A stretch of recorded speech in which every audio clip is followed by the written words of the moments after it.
Hello, Steve here. Hope you enjoy our presentation.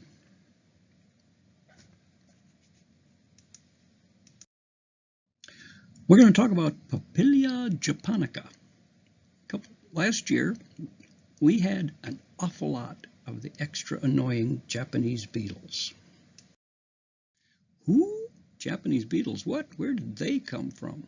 As the name suggests, they are native to Japan. The insect was first found in the United States in 1916 in a nursery near Riverton, New Jersey. They are thought to have entered the United States in a shipment of iris bulbs prior to 1912, before inspections of commodities entering the country. They have gradually spread across the U.S. They feed on 200 to 300 species of plants, and each female will lives about a month and lays 150 eggs. If you ever wanted to know everything about them, you can download this 140-page, very informative document from the Department of Agriculture. The government does some good work. Biology of the Japanese beetle. They collected over nearly 3 million beetles, and their research found 17,600 per tree. At first, at home, they were not very obtrusive and a little hard to notice, especially for a non-gardener like me. Well, although for super empathic gardener Sharon, they were very apparent, especially on this rose, and soon very, very worrisome for her. Oh, by the way, the 7 appears in her name. It's silent. A long story. Short story I get away with sometimes is she's an artist. Oh, immediately they were all over their favorites, the rose by the deck, the vintage wealthy apple. We did some research on how to stop them from doing damage. We wanted to get rid of them, or at least control them. We have always tried to be very organic, and we absolutely minimize the use of chemical agents because we know those products are not selective and will harm beneficial insects or predators. Fine Gardening magazine advised, Japanese beetle traps don't really work because they tend to lure in more beetles than they can handle. Picking them off by hand, drowning them in a jar, getting them off the property, while satisfactory from a revenge standpoint, is laborious at best. Simply shaking them off and stomping on them attracts more, because when they're killed, the female emits a pheromone that attracts males. Hardly the desired result. Research by several university extension services agreed that the commercial pheromone traps will attract more than they catch, and the damage done on the way from their hatching place in the ground to the trap is greater than if there was no trap. Hand-picking them is most organic, but what to do with them after caught? There are many inexpensive traps and homemade devices to be found on the internet, but none appear to be a perfect system for us. One guy uses pheromones and fills 5-gallon buckets. We were sure we could do the same, but what are we going to do with that many? We wondered if they're edible. Interweb research verifies they are. The above site says they're not poisonous and not toxic. Another site advises a few things you should consider when eating bugs. Cooking will improve the flavor, texture, and kill parasites.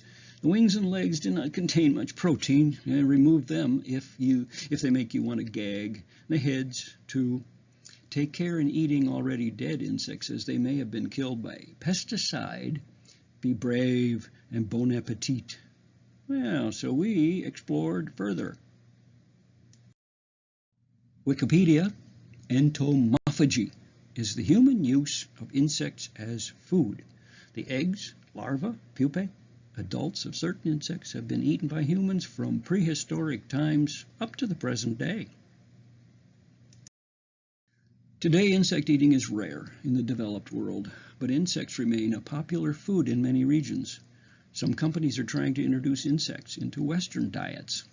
There are over 1,900 insect species registered as edible, and it has been estimated in 2005 There were about 2 billion insect consumers worldwide. Eating insects by humans is common to cultures in most parts of the world. Over 1,000 species of insects are known to be eaten in 80% of the world's nations. Total number of ethnic groups recorded to practice entomophagy is about 3,000. Wonderful. Let's eat. Sharon made a simple device to capture them. Sure, it was tedious and icky, but it worked.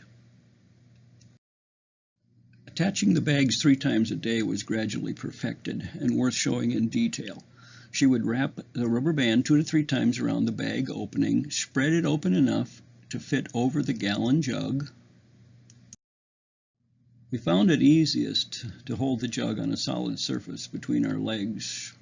She'd spread the rubber bands around, make sure it's solidly attached and completely open inside so the flow wasn't blocked. Oh, it did not take long for her to get good at it. Fanatically, we went out 2 to 3 times a day. Caught a lot. Sample counted the catch, researched the weight per 100, use of a postal scale, estimated we were catching 1,000 or more a day.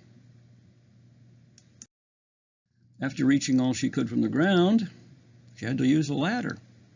I would often help by keeping the ladder stable for safety, except when I was taking pictures.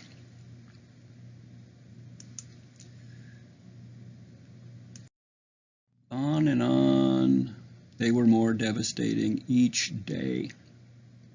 They ate all they wanted of the grape leaves, and so they went on to the blackberries, where the deer net was no hindrance. Then many were finding flowers tastier than leaves, the hibiscus, the ornithogalum. But the worst of all, we have only had peaches setting fruit in 4 out of 20 years. So this meant war. We realized we're not reducing the population enough, and we both had to be out capturing. So I made my own hand trapper and a new extendable apparatus pole with an open jug attached.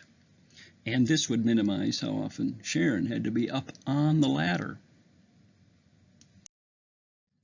I took some pieces of aluminum tube, slipped together, cut off the bottom of a gallon vinegar jug, and duct taped it inside one pole piece. To the bottom of another piece, I slipped on a rubber cap, which was removable, so I could rinse the tube. I had to repair that when I damaged it. Black tape over existing holes not wanted. Pink tape later added to the top of the bottom pole to remind me which end of the pole was up, since that's the piece that held the catch. And I didn't want to accidentally dump them again. Well, then both of us got out every day and got to work. We would anticipate seeing how much each person and each system had resulted in catching. When we were done, we removed the bag, soon learned to knot it well so they would stay trapped. Remember, I mentioned icky, no fun when they got away.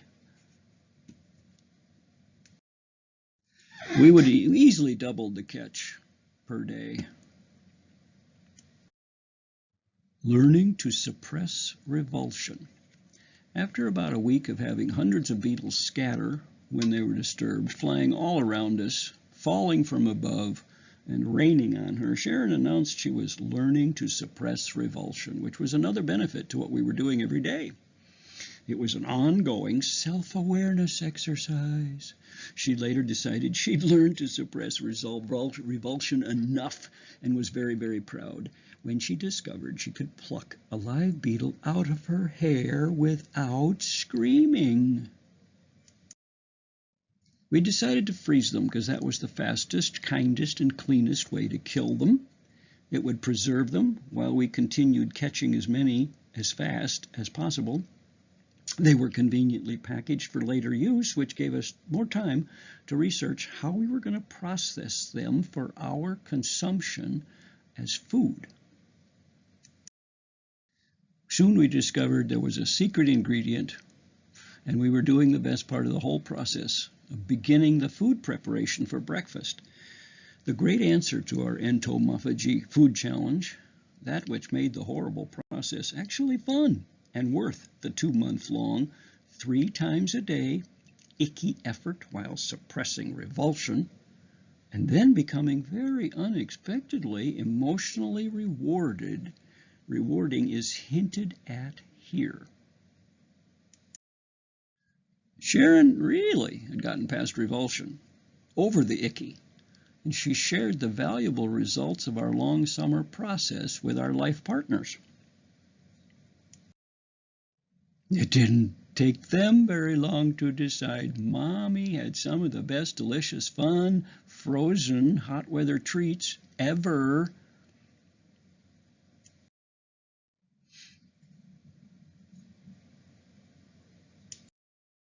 They would go after them easily, happily. Best fed, happiest, friendliest, most cooperative chickens in the whole world.